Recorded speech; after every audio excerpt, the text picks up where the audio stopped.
ਆਲੂ ਗੋਭੀ ਤੁਸੀਂ ਬਣਾਉਂਦੇ ਹੋ ਤੁਹਾਡੀ ਅਕਸਰ ਗੋਭੀ ਮਿੱਠੀ ਬਣ ਜਾਂਦੀ ਹੈਗੀ। ਉਹਦੀ ਵਜ੍ਹਾ ਕੀ ਵੀ ਉਹਦੇ 'ਚ ਅਸੀਂ ਕਿਹੜੀਆਂ ਚੀਜ਼ਾਂ ਸ਼ਾਮਿਲ ਕਰ ਸਕਦੇ ਹੈਗੇ ਜਿਹਦੇ ਨਾਲ ਕਿ ਗੋਭੀ ਦਾ ਮਿੱਠਾਪਨ ਦੂਰ ਹੋ ਜਾਵੇ। ਉਹ ਸਾਰੀਆਂ ਚੀਜ਼ਾਂ ਸਾਡੇ ਕਿਚਨ 'ਚ ਮੌਜੂਦ ਹੁੰਦੀਆਂ ਨੇ। ਸਾਰੇ ਸੀਕਰਟ ਤੁਹਾਨੂੰ ਅੱਜ ਇਸ ਰੈਸਪੀ 'ਚ ਮਿਲਣਗੇ। ਫਿਰ ਆਓ ਅੱਲਾ ਦਾ ਨਾਮ ਲੈ ਕੇ ਰੈਸਪੀ ਸ਼ੁਰੂ ਕਰਨੇ ਆ। ਬਿਸਮਿल्लाहिर्रहमानिर्रहीम अस्सलाम वालेकुम मेरी यूट्यूब फैमिली किवें हो तुसीं सारे। अल्लाह पाक तुहानूं सारिਆਂ ਨੂੰ हमेशा खुश रखे। 8 दिन की छुट्टी तो बाद मैं हाजिर हो चुकी हैगी हाँ। तुसीं मेरा पिछला व्लॉग देख लिता होएगा। मैं लाहौर गई हुई सा, अल्हम्दुलिल्लाह सुबह मैं वापस आ चुकी हाँ। तबीयत सैट नहीं है लेकिन सालन तो बनाना है, घर वाले वास्ते भी सालन बना सी सोचा तुहाडे नाल रेसिपी शेयर की जाए। अज मैं बनाने लगी हाँ आलू गोभी, ਜਿਹੜੀ ਕਿ ਸਬਜ਼ੀ ਫੇਵਰੇਟ ਹੁੰਦੀ ਹੈ ਲੇਕਿਨ ਇਹ 'ਚ ਸਾਰੇ ਇੱਕ ਗਲਤੀ ਕਰਦੇ ਨੇ।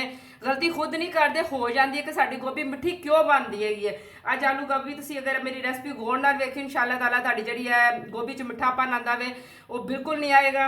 ਅੱਲਾ ਦਾ ਨਾਮ ਲੈ ਕੇ ਫਿਰ ਰੈਸਪੀ ਸ਼ੁਰੂ ਕਰਨੇ ਆ। ਇੱਥੇ ਮੈਂ ਲਿੱਤੀ ਹੈ ਅੱਧੀ ਚਮਚੀ ਮੈਂ ਨਮਕ ਲਿੱਤਾ ਹੈਗਾ ਵੇ, 1 ਚਮਚੀ ਮੈਂ ਚਾਟ ਮਸਾਲੇ ਦੀ ਲਿੱਤੀ ਹੈ। ਗੋਭੀ ਨੂੰ ਮੈਂ ਧੋ ਲਿੱਤਾ ਵੇ, ਕੱਟ ਕੇ ਅੱਛੀ ਤਰ੍ਹਾਂ ਧੋ ਕੇ ਟੋਕਰੀ 'ਚ ਪਾ ਕੇ ਦਾ ਪਾਣੀ ਖੁਸ਼ਕ ਕਰ ਲਿੱਤਾ ਹੈਗਾ ਵੇ। ਇਹ ਦੋਵੇਂ ਚੀਜ਼ਾਂ ਇਹਦੇ ਤੇ ਲਗਾ ਦਾਂਗੇ।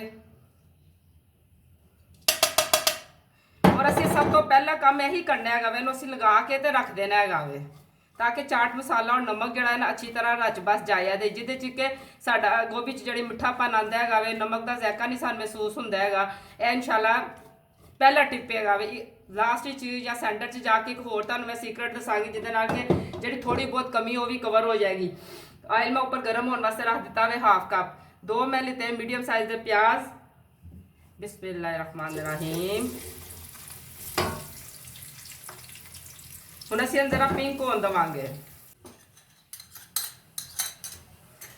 ਪਿਆਜ਼ ਤਕਰੀਬਨ ਪਿੰਕ ਹੋ ਚੁੱਕਿਆ ਵੇ। ਇਹਦੇ ਵਿੱਚ ਮੈਂ ਲਸਣ ਦੀ 1 ਚਮਚ ਸ਼ਾਮਿਲ ਕਰ ਦਿੱਤੀ ਹੈਗੀ। ਤੁਸੀਂ ਕਹਿ ਰਹੇ ਹੋ ਵਗੈਰ ਦੇ ਉੱਪਰ ਹੈ ਝੱਗ ਝੱਗ ਜੀ ਕਿਉਂ ਆਂਦੀ ਪਈ ਹੈ। ਪਿੱਛੋਂ ਮੀਆਂ ਸਾਹਿਬ ਤੇ ਬੇਟਾ ਜਿਹੜੇ ਨੇ ਉਲਟੇ ਸਿੱਧੇ ਕੰਮ ਕਰਦੇ ਰਹੇ ਨੇ। ਮੈਂ ਜਿਹੜਾ ਨਾ ਆਇਲ 2 ਲੀਟਰ ਖੋਲ ਦੇਣੀ ਹੈਗੀਆਂ, ਅੰਡੇ ਵਗੈਰਾ ਫਰਾਈ ਕਰਕੇ ਨਾ ਆਇਲ ਵਾਪਸ ਉਹਦੇ 'ਚ ਪਾਉਂਦੇ ਰਹੇ ਗਏ ਨੇ। ਪਤਾ ਨਹੀਂ ਕੀ ਕੁਛ ਪਿੱਛੋਂ ਕਰਦੇ ਰਹੇ ਨੇ ਬਾਹਰ ਆ ਆਇਲ ਦੀ ਉੱਤੇ ਝੱਗ ਆਉਣ ਦੀ ਵਜ੍ਹਾ ਹੈਗੀ। ਕੋਈ ਮਸਲਾ ਨਹੀਂ ਹੈਗਾ। ਮੈਂ ਛਾਣ ਲਿੱਤਾ ਸੀ ਆ ਕੇ। ਟਮਾਟਰ ਲਿੱਤੇ ਨੇ ਇੱਥੇ ਮੈਂ ਵੱਡੇ ਸਾਈਜ਼ ਦੇ 2 ਇਹ ਵੀ ਸ਼ਾਮਿਲ ਕਰਾਂਗੇ।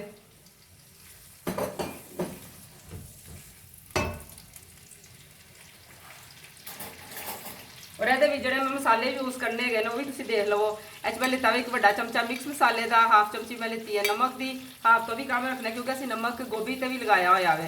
तो शिमला सॉरी वो अजवाइन लिती है आधी चमची।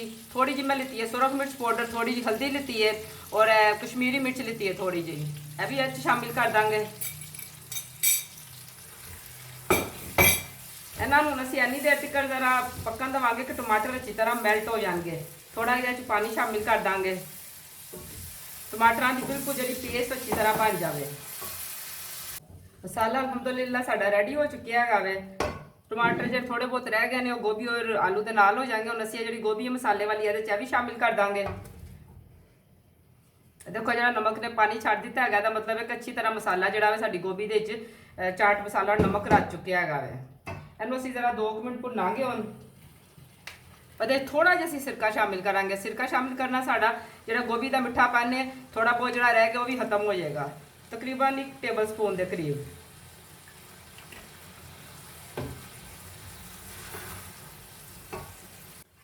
2 मिनट असीं गोभी नूं भी भुन लिता है वे। इहदे च हुण जिहड़े ने आलू किसी भी शेप के तुसीं कट सकते हो जिवें भी तुहानूं पसंद होण। मैं इस तरह के कट्टे ने, यह भी अच्छी तरह मैं धो लिते ने। बिस्मिल्लाहिर्रहमानिर्रहीम।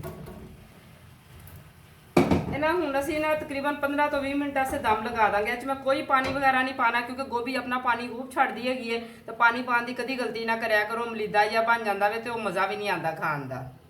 15 तो 20 मिनट हो चुके ने दम दिते हुए। बिस्मिल्लाहिर्रहमानिर्रहीम। तुसीं इहदी लुक वेख सकते हो। माशाअल्लाह विच 2 दफ़ा मैं चम्मच दिता सी ते तकरीबन टुटन नहीं देना है सी। उस तो बाद हम असीं इहदे उपर जिहड़ा एक खास होर चीज़ है जिहदे नाल कि मिठापन खत्म हो जाएगा। असीं इत्थे लैमन का इस्तेमाल करांगे। इहदे नाल यकीन करो जिहड़ी गोभी की थोड़ी बहुत भी मिठास हुंदी हैगी ना बिल्कुल खत्म हो जाएगी। वो तुहानूं एक नवापन गोभी च महसूस होएगा खट्टा जिहा। इहदे उपर असीं हुण इस्तेमाल करांगे सब्ज़ धनिया दा मज़ीद खूबसूरत बनाउण वास्ते।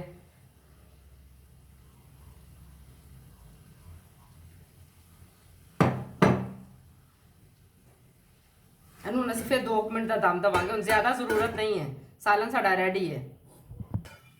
2 मिनट हो चुके हैं। हुण असीं इहनूं खोलने आ। माशाअल्लाह माशाअल्लाह तुसीं इहदी लुक देख सकते हो कितनी ज़बरदस्त लगती पई है। ਲੈਮਨ ਦਾ ਟੇਸਟ ਜਿਹੜਾ ਵੇ ਉਹਦੇ ਚ ਰਚ ਬਸ ਚੁੱਕੀ ਹੈ ਔਰ ਕਿਚਨ ਚ ਦੀ ਖੁਸ਼ਬੂ ਬਹੁਤ ਜ਼ਿਆਦਾ ਫੈਲ ਚੁੱਕੀ ਹੈ।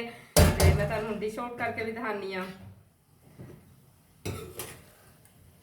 ਯਕੀਨ ਕਰੋ ਤੁਸੀਂ ਟਰਾਈ ਕਰੋਗੇ ਨਾ ਤੁਹਾਨੂੰ ਮਜ਼ਾ ਆ ਜਾਏਗਾ। ਤੁਹਾਡਾ ਵੀ ਆਲੂ ਗੋਭੀ ਵੀ ਬਹੁਤ ਮਜ਼ੇ ਦਾ ਬਣਦਾ ਹੋਏਗਾ, ਲੇਕਿਨ ਇਸ ਤਰੀਕੇ ਨਾਲ ਤੁਸੀਂ ਟਰਾਈ ਜ਼ਰੂਰ ਕਰਨਾ। ਮੈਨੂੰ ਫਿਰ ਆਪਣਾ ਫੀਡਬੈਕ ਜ਼ਰੂਰ ਦੇਣਾ ਕਿ ਆਲੂ ਗੋਭੀ ਤੁਹਾਡੀ ਕੈਸੀ ਬਣੀ ਹੈਗੀ ਹੈ। ਅਗਰ ਤੁਹਾਨੂੰ ਅੱਜ ਦਾ ਮੇਰੇ ਆਲੂ ਗੋਭੀ ਦਾ ਸਾਲਨ ਬਣਾਉਣ ਦੀ ਰੈਸਪੀ ਅੱਛੀ ਲੱਗੀ ਹੈ ਤੇ ਫਿਰ ਵੀਡੀਓ ਨੂੰ ਲਾਈਕ ਕਰੋ, ਚੈਨਲ ਤੋਂ ਸਬਸਕ੍ਰਾਈਬ ਕਰੋ ਔਰ ਸੋਹਣੇ ਸੋਹਣੇ ਕਮੈਂਟ ਜ਼ਰੂਰ ਕਰਨਾ ਕਿ ਇਹ ਵੀਡੀਓ ਤੁਹਾਨੂੰ ਕਿਹੋ ਜਿਹੀ ਲੱਗੀ ਹੈਗੀ ਹੈ। ਦੇਖੋ ਮਾਸ਼ਾਅੱਲਾ ਦੀ ਲੁਕੀ ਕਿੱਡੀ ਸੋਹਣੀ ਲੱਗਦੀ ਪਈ ਹੈ।